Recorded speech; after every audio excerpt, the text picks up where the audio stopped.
মদিনার মধ্যে দুর্ভিক্ষ দেখা দেওয়াতে আমার ভাইয়ারা, আমার নবী রাসূলুল্লাহ সাল্লাল্লাহু আলাইহি সাল্লাম আল্লাহর প্যারা নবীজির সাহাবায়ে কেরাম সিদ্ধান্ত নিলেন, সাহাবায়ে কেরাম বলে মদিনার মধ্যে দুর্ভিক্ষ দেখা দেয়, আর দেরি করা যাবে না, আমরা একটা উদ্যোগ গ্রহণ করব। সাহাবায়ে কেরাম সিদ্ধান্ত নিলেন, উদ্যোগ গ্রহণ করলেন। সাহাবায়ে কেরাম উদ্যোগ গ্রহণ করে বলে কিছু কিছু আমরা সাহাবায়ে কেরামরা যে যতটুকু পারি আমরা দিরহাম আমরা সহযোগিতা করব, আমরা হাদিয়া তুলব, এই হাদিয়াগুলা রাহমাতাল লিল আলামিনের কদম মোবারকে হাজির করব। সাহাবায়ে কেরাম সিদ্ধান্ত নেওয়ার পরে হাদিয়া তুললেন, তোহফা তুললেন। আল্লাহর প্যারা নবীজির সাহাবাদের মধ্যে যিনি একজন সাহাবা, বয়োজ্যেষ্ঠ সাহাবা ছিলেন, নবীজির সাহাবা, নবীজির চাচা, এনার নাম হচ্ছে হযরত আব্বাস রাদিয়াল্লাহু তাআলা। হযরত আব্বাস রাদিয়াল্লাহু তাআলা কে বললেন, এ নবীর সাহাবা, নবীর চাচা আব্বাস, আপনাকে আমরা হাদিয়াগুলো তুলে দিলাম, আর আপনি আমার নবীর কদমের মধ্যে হাদিয়াগুলা পেশ করেন। হযরত আব্বাস নবীজির কদম মোবারকের মধ্যে হাদিয়া নিয়ে হাজির হয়ে গেলেন। আপনাদের কি কষ্ট হচ্ছে? হাদিয়া নিয়ে যখন হাজির হয়ে গেলেন, হাদিয়া নিয়ে হাজির হওয়ার পরে আমার নবীর দরবারে পেশ করলেন, ইয়া রাসূলুল্লাহ আলাইহি, আপনি নবীর কদম মোবারকের মধ্যে হাদিয়া পেশ করলাম, আপনি আমাদের সাহাবায়ে কেরামের পক্ষ থেকে হাদিয়া গ্রহণ করুন। এই কথা বলতে দেরি আল্লাহ পাক রব্বুল আলামিন সাইয়েদনা জিবরাইলকে নবীর কদম মোবারকে পাঠিয়ে দিলেন। আরে জোরে বলুন সুবহানাল্লাহ। নবীর কদম মোবারকের মধ্যে পাঠিয়ে দিলেন। আল্লাহ রাব্বুল আলামিনের নবীর কদমে সাইয়েদনা জিবরাইল এসে ডাক দিচ্ছেন, ইয়া রাসূলুল্লাহি আলাইহি, আপনি নবীর কদম মোবারকের মধ্যে আপনার উম্মতের সাহাবায়ে কেরামরা, আপনার উম্মতেরা হাদিয়া দিচ্ছেন। ইয়া রাসূলুল্লাহ, আল্লাহ পাক রব্বুল আলামিন কোরআনুল কারীম নাযিল করে আপনি নবীর কদমের মধ্যে আরেকটা হাদিয়া দিয়েছেন। জোরে বলুন সুবহানাল্লাহ। আরেকটু জোরে বলুন সুবহানাল্লাহ। কোরআনের আয়াত পাঠিয়েছেন। কি আয়াত? আমার রামগুনিয়ার শরফ বাটার আশিক রাসূল ভাইয়ারা, আমার মুখে মুখে পড়ুন কোরআনুল কারীমের আয়াতে কারিমা। বিসমিল্লাহির রহমানির রহিম। কুল লা আসআলুকুম আলাইহি আজরান ইল্লাল মাওয়াদ্দাতা ফিল কুরবা। আল্লাহু আকবার। আল্লাহ রাব্বুল আলামিন কোরআনুল কারীম পাঠিয়ে দিলেন নবীর কদমে। ইয়া রাসূলুল্লাহ, আপনার উম্মতেরা আপনার কদমে হাদিয়া দিয়েছে, আপনার সাহাবায়ে কেরামরা আপনার কদমে হাদিয়া দিয়েছে। ইয়া রাসূলুল্লাহ আলাইহি, আপনি তাদেরকে বলে দেন, কুল্লা আসআলুকুম আলাইহি আজরা। ইয়া রাসূলুল্লাহ আলাইহি, আপনি তাদেরকে জানিয়ে দেন আপনার কাছে কোনো প্রতিদান আপনি তাদের কাছে চাইবেন না। আপনার তাইফের ময়দানে মক্কার কাফেররা আপনি নবীকে পাথর মেরেছেন, আপনার মক্কা জীবনের মধ্যে আপনার মক্কাবাসীরা আপনাকে উটের নাড়ি বুড়িগুলা তুলে দিয়েছেন, কষ্ট সহ্য করেছেন। ইয়া রাসূলুল্লাহ, আপনার উম্মতেরা আপনার সাহাবায়ে কেরামরা আপনার কদম মোবারকে হাদিয়া নিয়ে হাজির হয়ে গেল, আপনি তাদেরকে বলে দেন না তাইফের ময়দানে পাথর খাওয়ার কারণে, উহুদের ময়দানে দন্ত মোবারক শহীদ হওয়ার কারণে আপনি তাদের কাছে আপনি কোনো বিনিময় চান না। উচ্চস্বরে বলুন সুবহানাল্লাহ। ইয়া রাসূলুল্লাহ আলাইহি, আপনি তাদেরকে বলে দেন, কুল্লা আসআলুকুম আলাইহি আজরা। তাইফের ময়দানে পাথর খেয়েছেন, উহুদের ময়দানে দন্ত মোবারক শহীদ করেছেন। ইয়া রাসূলুল্লাহ, আপনি কোনো বিনিময় আপনার উম্মতদের থেকে চান না, আপনার সাহাবায়ে কেরাম থেকে কোনো বিনিময় চান না। ইয়া রাসূলুল্লাহ, আপনি তাদের থেকে কোনো বিনিময় চান না। নামাজের জন্য বাধা দেওয়া হতো, দিন প্রচারে বাধা দেওয়া হতো।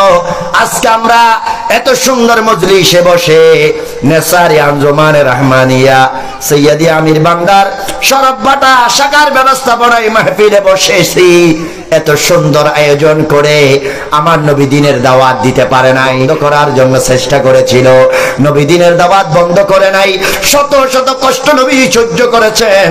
আর আল্লাহ রাব্বুল আলামিন বলে এই কষ্টের বিনিময় কিয়ামত পর্যন্ত আপনার উম্মতদের থেকে একটা বিনিময় আপনি চাইবেন, সেই বিনিময়টা হচ্ছে আপনার আহলে বাইতের প্রতি তাদের মহব্বত।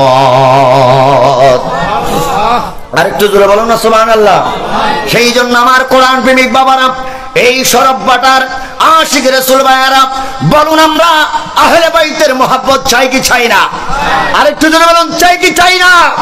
আমাদের অন্তরে, আমাদের কলবে আহলে বাইতের মহব্বত আছে বলে, আহলে বাইতের প্রেম আছে বলে, আহলে বাইতের ভালোবাসা আছে বলে আমরা আজকে এই মজলিসের মধ্যে বসে আহলে বাইতের স্মরণে হুসাইনি কনফারেন্স করতেছি, ঠিক কিনা বলেন?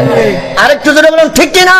নবীর চাওয়া মোতাবেক এই শরফ বাটানে সারাউলিয়ারা, আশিক রাসূল ভাইয়ারা এই শুহাদায়ে কারবালার মাহফিল সাজিয়েছেন, ঠিক কিনা? আহলে বাইতের কথা আমি বলতে চেয়েছিলাম যে আহলে বাইত ইমাম আলী মাকাম, ইমাম হাসানকে, ইমাম হুসাইনকে নবীজি মহব্বত করেন। কেমন মহব্বত? হুসাইনুম মিন্নি ওয়া আনা মিন হুসাইন, আমি হুসাইন থেকে, হুসাইন আমার থেকে, হুসাইন আমার থেকে, আমি হুসাইন থেকে। সেই জন্য যারা হুসাইনকে ভালোবাসবে, যারা হুসাইনি কনফারেন্স করবে, যারা হুসাইনের মহব্বত আঁকড়ে ধরবে, আওলাদে পাকের মহব্বত আঁকড়ে ধরবে, শুহাদায়ে কারবালার যত শহীদরা রয়েছেন, আওলাদরা রয়েছেন, সমস্ত আওলাদের মহব্বত যারা আঁকড়ে ধরবে, রাসূলুল্লাহ বলেন উম্মতরে কিয়ামত পর্যন্ত আমি রওজা মুবারক থেকে তাদেরকে ভালোবাসবো। সুবহানাল্লাহ। আরেকটু জোরে বলুন সুবহানাল্লাহ। যারা এদেরকে ভালোবাসে আমি তাদেরকে ভালোবাসবো। আর শুধু আমি ভালোবাসবো তা নয়, আমার রাসূল বলেন হোসেনকে যারা ভালোবাসবে আমি ভালোবাসার কারণে আল্লাহ তাদেরকে ভালোবাসবে। আরেকটু জোরে বলুন সুবহানাল্লাহ। আমার কোরআন প্রেমিক বাবারা গভীর মনোযোগ। হোসেন আর হাসান এটা হচ্ছে জান্নাতি দুইটা ফুল, জান্নাতি। হাদিসে মুবারকের মধ্যে এসেছে হাসান আর হুসাইন হচ্ছে জান্নাতি ফুল। হাসান আর হুসাইনকে যারা সম্মান করবে, ইজ্জত করবে, তাদের জীবনটাকে সুন্দর করে দিবেন কে? আরে জোরে বলুন কে? কারণ ইনি সাধারণ কোন বাবার সন্তান নয়, সাধারণ কোন মায়ের সন্তান নয়। আমার নবীজির সাথে অনেক সময় হাসান হুসাইনের নানা নাতনির মধ্যে খুনসুটি হতো, নানা নাতির মধ্যে অনেক সময় কথা হতো, অনেক সময় খুনসুটি হতো। তারই ধারাবাহিকতায় একদিন ইমাম হুসাইন নবীজিকে জিজ্ঞাসা করলেন, ইয়া রাসূলুল্লাহ আলাইহি ইয়া কা হাবিবাল্লাহ, নবীজি আমার ও আমার নানা জান, আপনি বলেন না আল্লাহর কাছে আপনি প্রিয় নাকি আমি প্রিয়?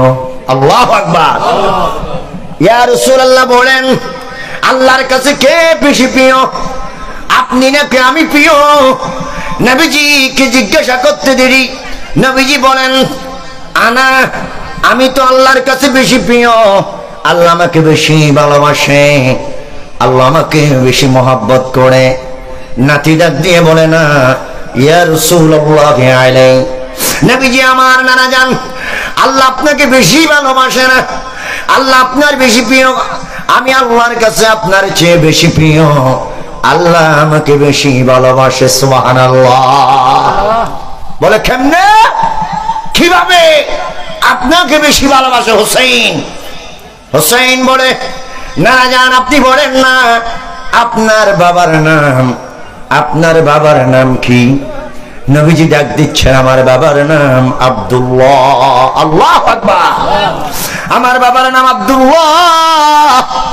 হুসাইন ডাক দিয়ে বলে আগেও কোনো লকব নাই, পিছনেও কোনো লকব নাই, শুধু আব্দুল্লাহ। আমার হুসাইন ডাক দিয়ে বলে ইয়া রাসূলুল্লাহ আমার বাবা হচ্ছেন আলী। কেমন আলী? কেমন আলী? তিনি কেমন আলী ছিলেন? হুসাইনের বাবা কেমন ছিলেন? হাসানের বাবা কেমন ছিলেন? ইমাম হাসান আর হুসাইনের বাবা কেমন ছিলেন? যিনি পৃথিবীর জমিনের মধ্যে নবীর অসংখ্য সাহাবায়ে কেরাম, কিন্তু কোন সাহাবা নবীজির কাঁধ মোবারকের মধ্যে উঠে নাই। একজন সাহাবা নবীর কাঁধে উঠেছেন, তিনি হচ্ছেন হযরত শের খোদা আলী। আর একটু জোরে আল্লাহু আকবার। সাইয়েদনা সিদ্দিক আকবরকে যদি জিজ্ঞাসা করা হয় আপনি কি নবীর কাঁধে উঠেছেন না, হযরত উসমানকে যদি জিজ্ঞাসা করা হয়, ফারুক আজমকে যদি জিজ্ঞাসা করা হয় আপনি কি নবীর কাঁধ মোবারক উঠেছেন, বলে না না, আমরা কেন, নবীর কোন সাহাবা নবীর কাঁধ মোবারক ওঠে নাই। বলে কে উঠেছে, কে উঠেছে? বলে যিনি উঠেছেন তিনি হচ্ছেন নবীজির চাচাতো ভাই, নবীজির জামাতা, যিনি ইমাম হাসানের বাবা, যিনি ইমাম হুসাইনের বাবা, তিনি হচ্ছেন শেরে খোদা আলী। আরেকটু জোরে বলুন সুবহানাল্লাহ। মক্কা বিজয়ের পরে খানে কাবার মধ্যে 360টা মূর্তি ছিল। নবীজি লাঠি মোবারক দিয়ে একটা একটা মূর্তি ভাঙা শুরু করলেন। একটা একটা মূর্তি যখন ভাঙতেছিলেন, হঠাৎ করে নবীজি ভাঙতে সব মূর্তি যখন ভেঙে ফেলা হলো, নবীজি দেখতেছেন একটা উপরে মূর্তি দেখা যায়, যেই মূর্তির নাম হলো হুবল। মূর্তির নাম কি? আপনাদের কি কষ্ট হচ্ছে? মূর্তির নাম হচ্ছে হুবল। হঠাৎ করে আমার নবী ডাক দিচ্ছেন, আলী, আলী তুমি আমার কাঁধ মোবারকের মধ্যে উঠো।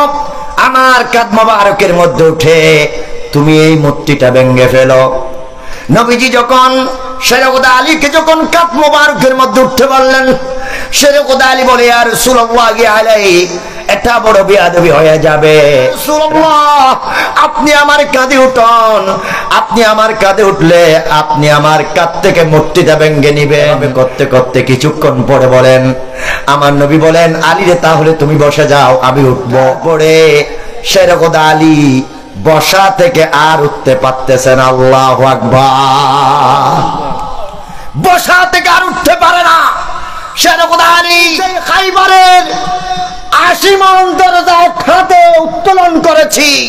আমি আলী খেত শক্তি আল্লাহ দান করেছেন। আমার কোরআন প্রেমিক বাবারা গভীর মনোযোগ। 80 মণ দরজা যিনি এক হাতে তুলে নিয়েছেন খাইবার যুদ্ধের মধ্যে, 80 মণ দরজা যিনি এক হাতে তুলে নিয়েছেন, এই ধরনের একজন প্রভাবশালী আল্লাহর নবীর সাহাবা শেরে খোদা আলী। শেরে খোদা আলী বলেন, ইয়া রাসূলুল্লাহ নবী গো, আমি আর উঠতে পারি না। আল্লাহর প্যারা নবী ডাক দিয়ে বলে, আলী রে, আমি তো তোমাকে বলেছিলাম তুমি আমাকে কখনো পারবে না, কারণ আলী তুমি হচ্ছ বেলায়েত, আর আমি রাসূলুল্লাহ গোলাম নবুয়ত। আরেকটু জোরে আল্লাহু আকবার। আলী তুমি হচ্ছ বেলায়েত, বেলায়েত কখনো নবুয়ত বহন করতে পারে না। আলী নবুয়ত বেলায়েত বহন করতে পারে, আর বেলায়েত নবুয়ত কখনো বহন করতে পারে না। সেই জন্য আলী রে, আমি তোমাকে বলেছি আলী তুমি আমার কাঁধে ওঠো। শেরে খোদা আলী বলেন, ইয়া রাসূলুল্লাহ আমার বুঝতে আর দেরি হয় নাই নবীজি, এবার আমি আপনার কাঁধ মোবারকের মধ্যে উঠে যাব। আমার কোরআন প্রেমিক বাবারা, শরফ বাটার আশিক রাসূল ভাইয়ারা, আল্লাহ রাব্বুল আলামিনের নবী বসে গেলেন। নবীজি বসার পরে শেরে খোদা আলী নবীজির কাঁধ মোবারকের মধ্যে উঠে গেলেন। আল্লাহু আকবার। কোন সাহাবা নবীর কাঁধ মোবারক ওঠার সুযোগ হয় নাই, আর যিনি হয়েছেন তিনি হচ্ছেন আলী। শেরে খোদা আলী নবীজির কাঁধ মোবারক উঠলেন। আলীকে ডাক দিচ্ছেন, আলী এই হুবল মূর্তিটা ভেঙে দাও। আলী রাদিয়াল্লাহু তাআলা এবার তিনি হুবল মূর্তি ভাঙলেন। ভাঙার পরে হযরত শেরে খোদা আলীকে নামিয়ে দিলেন। নামানোর পরে নবীজি এবার জিজ্ঞাসা করলেন, আলী, এই আলী তুমি একটু বলো না, তুমি আমার কাঁধ মোবারকে উঠেছো। ও আমার শরফ বাটার কোরআন প্রেমিক বাবারা, আলী যেই কাঁধে উঠেছে সেই কাঁধটা আদম নবীর কাঁধ নয়, সেই কাঁধটা ঈসা নবীর কাঁধ নয়, সেই কাঁধটা মূসা নবীর কাঁধ নয়। আলী যে কাঁধ মোবারকের মধ্যে উঠেছেন, এই কাঁধটা হচ্ছে রাহমাতাল লিল আলামিনের কাঁধ মোবারক। আলী তুমি আমার কাঁধে উঠেছো, তোমাকে জিজ্ঞাসা করতেছে আলী, বলো না তুমি আমার কাঁধে উঠে কি কি দেখেছো? আল্লাহু আকবার। তুমি তো রাহমাতুল লিল আলামিনের কাঁধে ছিলা, রাহমাতুল লিল আলামিনের কাঁধ মোবারকের মধ্যে ছিল আলী। তুমি বলো না আমার কাঁধ মোবারক থেকে তুমি কি কি দেখতে পেয়েছো? আলী রাদিয়াল্লাহু তাআলা বলেন, ইয়া রাসূলুল্লাহ, আপনার কাঁধ মোবারকে যখন উঠলাম, আপনার কাঁধ মোবারকে উঠতে দেরি, ইয়া রাসূলুল্লাহ নবী গো, আমি দেখতেছি প্রথম আসমানের দরজা খুলে যাচ্ছে। ইয়া রাসূলুল্লাহ, আপনার কাঁধ মোবারক উঠলাম, ইয়া রাসূলুল্লাহ আমি দেখতেছি দ্বিতীয় আসমান পেটে গেল। ইয়া রাসূলুল্লাহ, আপনার কাঁধ মোবারকে উঠে দেখলাম সপ্তম আসমান ভেদ করে আল্লাহ পাক রব্বুল আলামিনের আরশ দেখা যাচ্ছে। আরেকটু জোরে বলুন সুবহানাল্লাহ। ইয়া রাসূলুল্লাহ, আপনার কাঁধ মোবারক থেকে আরশ দেখতে পাচ্ছি। আল্লাহ, আল্লাহ পাকের আরশ, আল্লাহ পাকের আরশের পায়া, আরশের যেই কুটি রয়েছে, পায়া রয়েছে, আমি আলী মনে হচ্ছে আমি হাত তুললাম, আর আমি আলীর মনে হচ্ছে আরশের পায়া আমার হাতে চলে আসতেছে, আর আমি চাইলে ওই আরশের পায়া টেনে জমিনে নিয়ে আসতে পারতাম। আরে সুজর আল্লাহু আকবার। ইয়া রাসূলুল্লাহ, আরশের পায়া ধরে আমি দুনিয়ার জমিনের মধ্যে নিয়ে আসতে পারতাম। এই আমার কোরআন প্রেমিক বাবারা, রাঙ্গুনিয়ার সরবপাড়ার আশিক রাসূল ভাইয়ারা, হযরত সাজুফি নাজারুল্লাহ শাহ রাহমাতুল্লাহ তাআলা আলাইহির ভক্তবৃন্দরা, আজকের মাহফিলে আগত আমার প্রাণ প্রিয় মুসল্লি বাবারা, আরশ আজিম পর্যন্ত দেখার সুযোগ হয়েছে। আর নবীজির যেই কাঁধ মোবারক, ওই কাঁধ মোবারকে যেই হোসেনকে কারবালার প্রান্তরে শহীদ করা হয়েছে, ওই হোসেন নবীজির কাঁধ মোবারকে 137 বার উঠেছে। আলী রাদিয়াল্লাহু তাআলা একবার উঠার কারণে এত মর্যাদা, এত পজিশন, আল্লাহর আরশের পায়া পর্যন্ত দেখতে পেয়েছে। সন্তান হোসেন নবীজির কাঁধ মোবারকে 137 বার উঠেছেন। এবার আপনি চিন্তা করে দেখুন, হোসেন নবীজির কাঁধে উঠে কি কি দেখেছেন, কি পেয়েছেন, কেমন মহব্বত পেয়েছেন। আল্লাহু আকবার। আরে ছোটরা আল্লাহু আকবার। সেই জন্য আমার নবী বলেন, হাসান হোসেন এই দুইজন হচ্ছে জান্নাতের যুবকদের সরদার, যুবকদের যিনি সরদার হবেন ইনিরা হচ্ছেন হাসান আর হোসেন। আর ওয়া আবুহুমা খায়রুম মিনহুমা, হযরত শেরউদ আলীর শানে বলা হয়েছে ওয়া আবুহুমা খায়রুম মিনহুমা, তাদের বাবা আরো বেশি উত্তম। আরেকটু জোরে বলুন সুবহানাল্লাহ।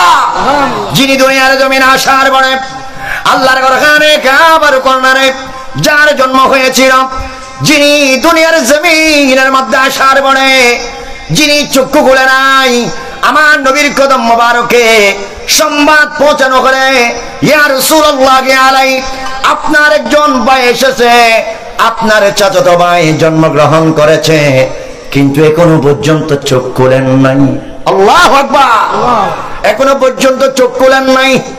আপনার চাচাতো ভাই এসেছে। শেরউদ আলী যখন খানে কাবার ভিতরে জন্মগ্রহণ করলেন, নবীকে সংবাদ দেওয়া বলে, আমার নবী বলে এটা আমার চাচাতো ভাই নয়, এটা হচ্ছেন আসাই, এটা আমার লাঠি এসেছে। আরে খুঁজে আল্লাহু আকবার। চাচাতো ভাই আসছে, নবী বলে এটা আমার লাঠি এসেছে। আমার কোরআন প্রেমিক বাবারা, আমার নবীজি শেরউদ আলীকে কুল মোবারকের মধ্যে নিলেন, খানে কাবার ভিতর থেকে বের করে নবীকে কুল মোবারকের মধ্যে যখন নিলেন, চোখে চোখ যখন লাগাইয়ে দিলেন, টুটে ঠোঁট যখন লাগাইয়ে দিলেন, আপনার জবানে জবান মোবারক যখন লাগাইয়ে দিলেন, আর দেরি হলো না, নবীজির চেহারা মোবারক দেখে দেখে শেরউদ আলী চোখ মোবারক খুলে মুস্কি হাসি দিয়ে দিলেন। আমার নবী বলেন, আলী, এই আলী, আমি তোমাকে গোসল দিচ্ছি। দুনিয়ার জমিনে আসার পরে আমার কোরআন প্রেমিক বাবারা, আমার নবী শেরউদ আলীকে গোসল দিয়েছেন নবীজির হাত মোবারকে। এই আলী, আমার নবী বললেন, তোমাকে আমি গোসল দিচ্ছি।